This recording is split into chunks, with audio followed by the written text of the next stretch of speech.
Hold up. Whoa, whoa, whoa, whoa. Win. Win, win, win, win. Yeah. Curve everything else. Win, win, win, win. Win. These ops ain't lit. Hey guys, welcome back to my channel. So today we have another hair video for you, but we are trying a technique that I have never personally tried, and we'll be using these Recool Malaysian body wave bundles with an 18-inch frontal, 20, 22, 24-inch bundles, and we will be doing the sewing machine method. So if you would like to see how I constructed this unit, just keep on watching.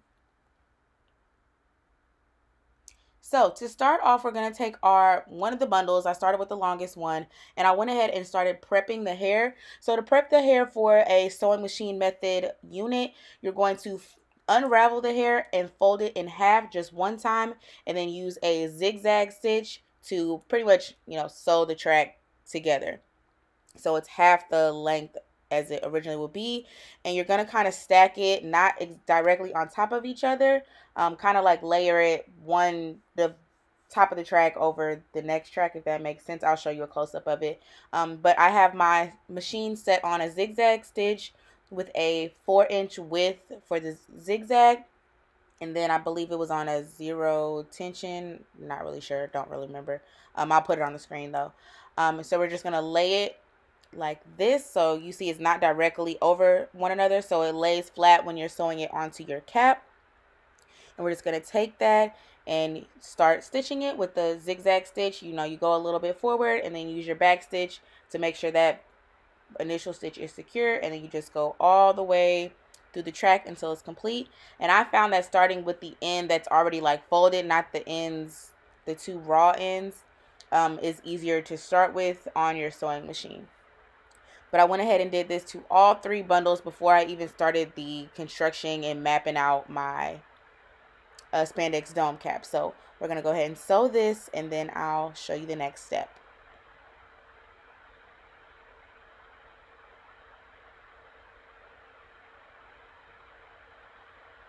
And as you're sewing it, you want to make sure that those tracks stay kind of close to each other so that your needle actually does hit both of them, so it makes one track instead of 2 separate tracks, because it will just sew onto the hair, which will slip and slide. You want to make sure it's touching both of the tracks so it stays put.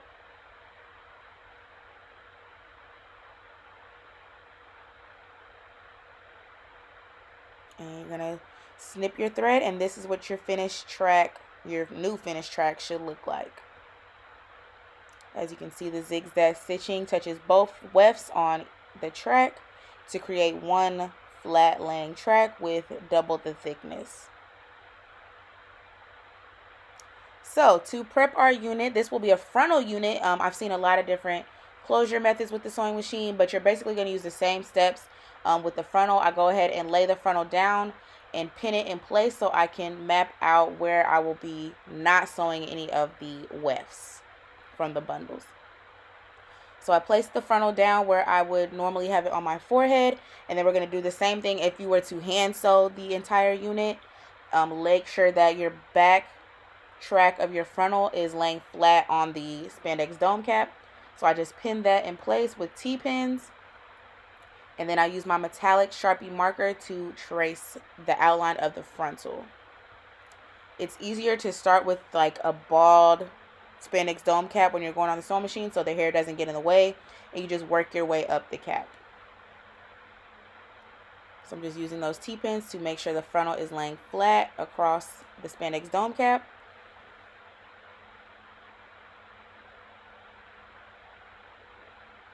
And then I use this metallic Sharpie marker to just trace the back of the frontal, because that helps us outline where we're going to lay the rest of our tracks, and we know to not lay any tracks in front of this silver line.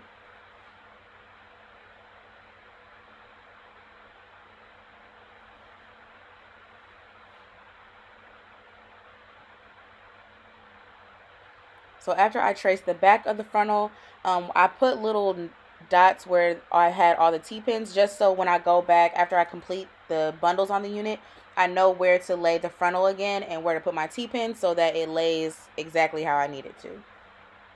So I just put little X's, because I knew I may kind of sew over it a little bit so it wouldn't be seen. So I just wanted to make it more noticeable for me when I go back to hand sew the frontal down. So now we're going to map out where we're actually going to lay our tracks. So I wanted the first track to be as low as possible so I can get all the length of this 24-inch bundle. And we're just going to follow the mapping of the cap. You can use the line that you created with your frontal, the 2 lines that are already constructed on the spandex dome cap to help you map out where you're going to place them. And I put them about a ½ inch to an inch apart all the way up the cap. And it just go back and forth. And this is where you will actually be laying your tracks. This just helps you to follow along when you're sewing it with the machine. And I didn't use a tape measure or anything to know if it was exactly 1 inch or 1.5 inches. I kind of just eyeballed it and tried to make sure that each track was laying evenly across the head and went and followed the circular motion of, the shape of a head. So this is our mapped out spandex dome cap. And now you're ready to get it popping and sewing these tracks down.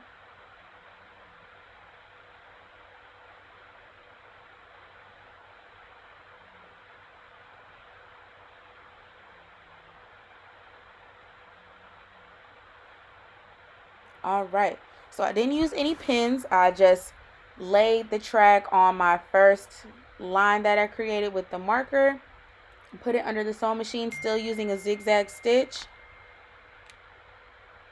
and just got to sewing. And you do the same steps as you did to sew the track together. You use start stitching it, use the back stitch to make sure it's secure, and then just follow, making sure the track is lined up on the line that you created, and just sew it on down. And once you finish it, you're going to do the back stitch again, and then you cut the remaining weft off. You will be cutting your tracks with this method. You will get shedding to begin with, like after you cut it off, because that's just the loose hairs from the track. But once your entire unit is made, you will not have any shedding, because it's already sewn onto the weft when you first unraveled it. Then you sewed the bundle together, so that's an extra stitch, and then you're sewing it to the cap, which is another stitch. So you have all the security for your weft.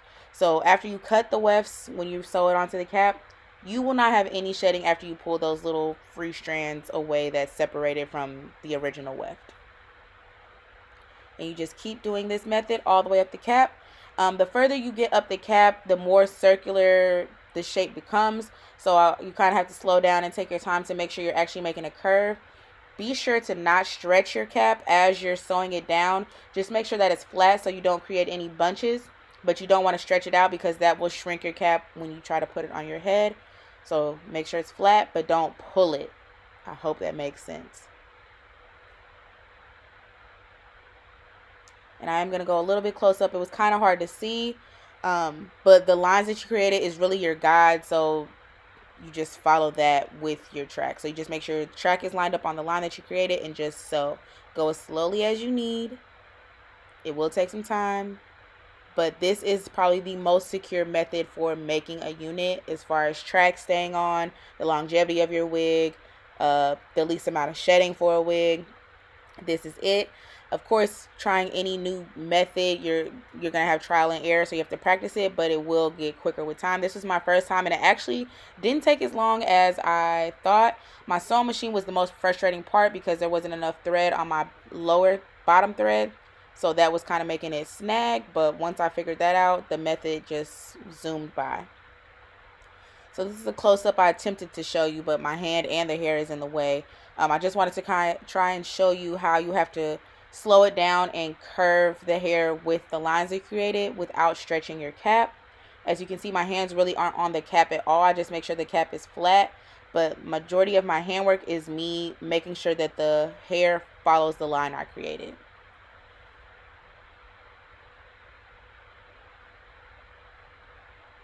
And again, you're just doing the same thing the entire time throughout the cap, making sure to not go past those lines you created where your frontal is going to lay, and just following the bundle with the lines that you created. As you can see, I made the cap flat, but I'm not stretching it out.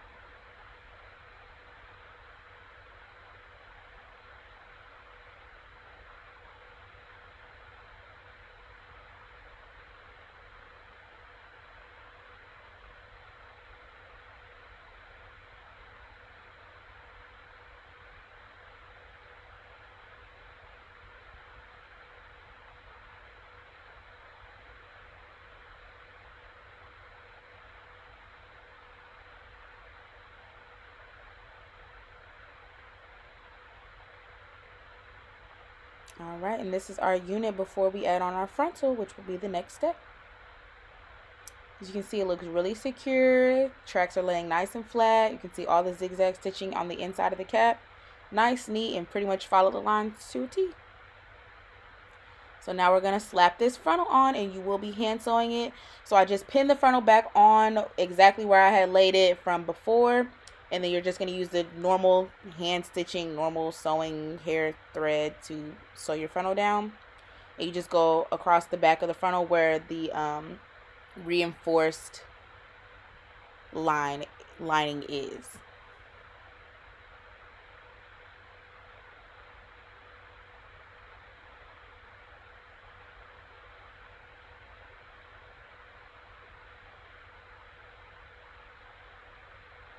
And just knot it, make sure it's secure, and this is our finished unit.